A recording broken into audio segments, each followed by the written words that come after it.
Bom dia, amados e preciosos irmãos, Deus nos abençoe e que esse dia seja uma bênção maravilhosa em cada lar, em cada coração, conhecendo a Cristo. Vamos falar um pouquinho seu ministério hoje de o mediador, o único mediador. Primeira carta a Timóteo, capítulo 2, verso 5.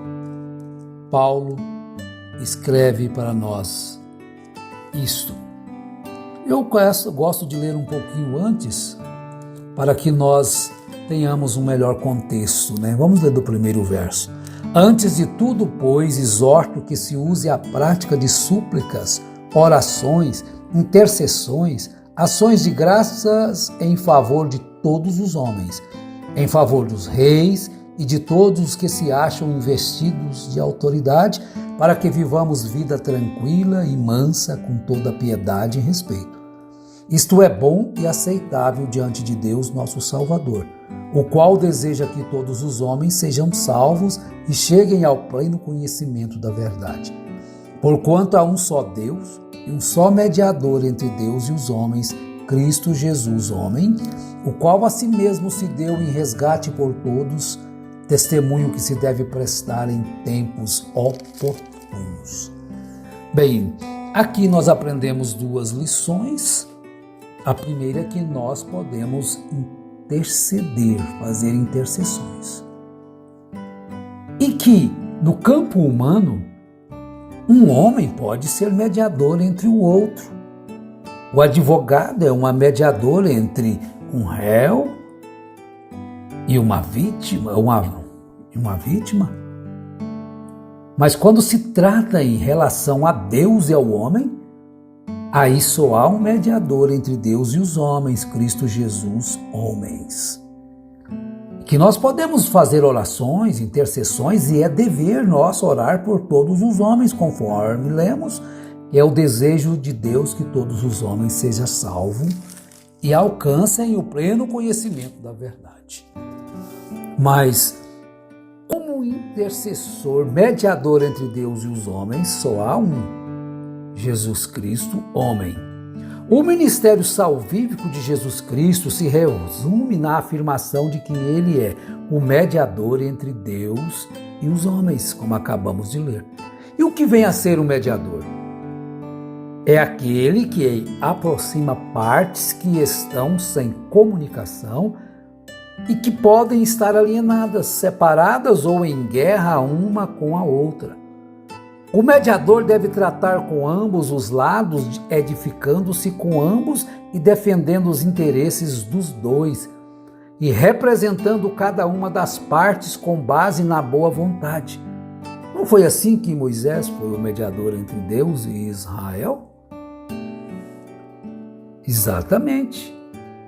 E em Gálatas capítulo 3, nós encontramos Paulo nos trazendo uma lição muito maravilhosa a respeito disto, do verso 19, capítulo 3, começando aí por volta do verso 19, vamos ler um pouquinho o que diz. Porque se a herança provém de lei, já não decorre de promessa, mas foi pela promessa que Deus a concedeu gratuitamente a Abraão. Qual, pois, a razão de ser da lei? Foi adicionada por causa das transgressões até que viesse o descendente a quem se fez a promessa, até que Cristo viesse. E foi promulgada por meio de anjos pela mão de um mediador.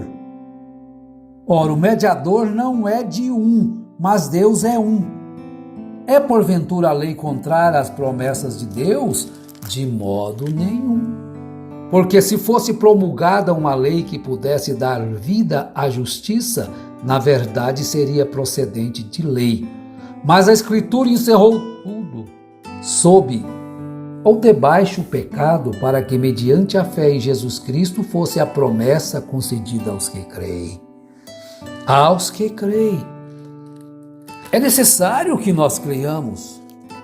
É necessário que nós obedeçamos aos ensinos, porque se nós cremos, nós vamos fazer o que Jesus ensinou. Todos os membros de nossa raça rebelde e decaída estão por natureza em inimizade contra Deus. Estão em inimizade contra Deus. É automaticamente. Romanos 8, no capítulo 7, nós encontramos também Paulo falando sobre isso. Inimigos de Deus. Inimigos por causa da queda, por causa do pecado. Romanos, capítulo 8, versículo 7. Podemos ler? Sim. Agora, está escrito desta forma, Romanos, capítulo 8. Por isso, o pendor da carne é inimizade contra Deus, pois não está sujeito à lei de Deus, nem mesmo pode estar. Portanto, os que estão na carne não podem agradar a Deus. Vós, porém, não estáis na carne, mas no Espírito, se de fato o Espírito de Deus habita em vós. E se alguém não tem o Espírito de Cristo, esse tal não é dele. Vejam bem, por que nós temos que crer e receber essa bênção de Deus. E também em Romanos, capítulo 1, no verso 18, a ira de Deus se revela do céu contra toda a impiedade e perversão dos homens que detêm a verdade pela injustiça. Então, o homem, nós, somos tendentes a isto. Todos nós, todos os membros de nossa raça, rebelde e descaída, estão por natureza em inimizade contra Deus. Estando por isso sujeito à ira de Deus, à rejeição punitiva pela qual, como juiz, ele expressa a ira ativa contra os nossos pecados. Já lemos Romanos 1,18. Agora, a reconciliação das partes alienadas é necessária. Preste atenção nisso. Porém, ela só pode ocorrer se a ira de Deus for aplacada. Se a ira do homem for aplacada em relação ao outro, ela tem que ser aplacada. Então, em relação a Deus, ela só pode ocorrer se a ira de Deus for aplacada e o coração humano que se opõe a Deus e instigue a vida contra Deus for mudado. Por misericórdia, Deus enviou o seu Filho ao mundo para propiciar a necessária reconciliação.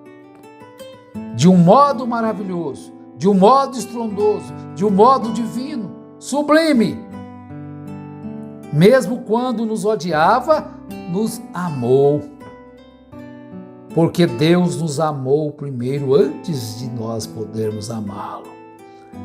E em todo o seu ministério mediador, o Filho estava fazendo a vontade do Pai. Graças a Deus por isto. Louvado seja o nome do Senhor. Então nós temos um mediador que faz essa mediação entre Deus e nós. Então Deus olha para nós, mas Ele não olha com um olhar de ira contra o pecado por nós, porque o mediador está entre nós. O sangue deste Cordeiro imaculado está entre Deus e nós. Objetivamente e de uma vez por todas, Cristo completou a reconciliação de seu povo através de substituição penal. Na cruz ele tomou o nosso lugar, identificou-se conosco, suportou a maldição que pesava sobre nós. Ele suportou a maldição que pesava sobre nós. Cristo nos resgatou da maldição da lei, fazendo-se Ele próprio maldição em nosso lugar. Gálatas 13. Gálatas 3:13. Ele se fez maldição em nosso lugar e pelo derramamento sacrificial de seu sangue puro, fez a paz por nós. Por paz aqui significa o fim da hostilidade, da culpa, da exposição à punição retributiva, que de outro modo seria inevitável. Em outras palavras, ela é o perdão para o passado inteiro e a aceitação pessoal e eterna para o futuro. Os que receberam a reconciliação pela fé em Cristo estão justificados e têm paz com Deus. Olha que coisa maravilhosa! Então vamos a Efésios capítulo 2, carta de Paulo aos Efésios capítulo 2, verso 16 ao 18. O que Paulo nos diz?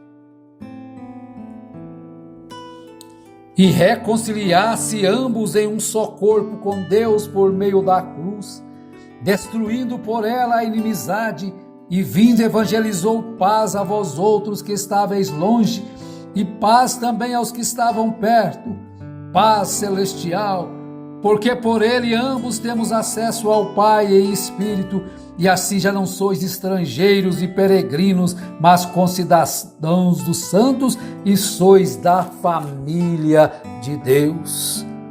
Olha que coisa maravilhosa! Somos então agora da família de Deus, através dessa mediação, desse único mediador, deste ofício glorioso do Cordeiro de Deus que tira o pecado, através do seu sangue. Hebreus capítulo 9, versos 11, começando aí no verso 11. O que Paulo escreveu para nós, ou o escritor aos Hebreus? Quando, porém, veio Cristo como sumo sacerdote dos bens já realizados, mediante o maior e mais perfeito tabernáculo, não feito por mãos, quer dizer, não desta criação, não por meio de sangue de bodes e de bezerros, mas pelo seu próprio sangue, entrou no Santo dos Santos, uma vez por todas, tendo obtido eterna redenção. Portanto, se o sangue de bodes e de touros e a cinza de uma novilha aspergidos sobre os contaminados os santificam quanto à purificação da carne, muito mais o sangue de Cristo Jesus, que pelo Espírito eterno a si mesmo se ofereceu sem mácula a Deus, purificará a nossa consciência de obras mortas para servirmos ao Deus vivo. Por isso mesmo, ele é o mediador da nova aliança, a fim de que, intervindo a morte para a remissão das transgressões que havia sobre a primeira aliança, recebam a promessa da eterna herança aqueles que têm sido chamados. Eu vou repetir isto. Verso 15. Por isso mesmo, ele é o mediador da nova aliança, a fim de que, intervindo a morte para a remissão das transgressões que havia sob a primeira aliança, recebam a promessa da eterna herança àqueles que têm sido chamados. E você tem sido chamado para estar debaixo desta nova aliança perfeita, eficaz, que foi colocada pelo sacrifício de Cristo. E ele não tem que repetir esse sacrifício, porque ele é perfeito e ele é eficaz. Oh, que coisa maravilhosa! Demos graças a Deus por este mediador que leva-nos a estar puros diante de Deus. Deus abençoe o seu trabalho nesse dia, que a paz do céu seja sempre em seu coração, mesmo em meio a tempestades e ventos fortíssimos. Mantenha a sua fé neste Cordeiro de Deus, nesse mediador. Ele é o mediador da nova aliança. Oh, glória a Deus! Cristo, conheça Ele como esse mediador. Conheça Ele como o impecável. Conheça Ele da sua vida humana quando Ele esteve aqui. E viva hoje presente, que Ele é o mediador entre nós e Deus. Em nome de Jesus Cristo, abençoado seja tudo aquilo que você pôr a sua mão. Amém.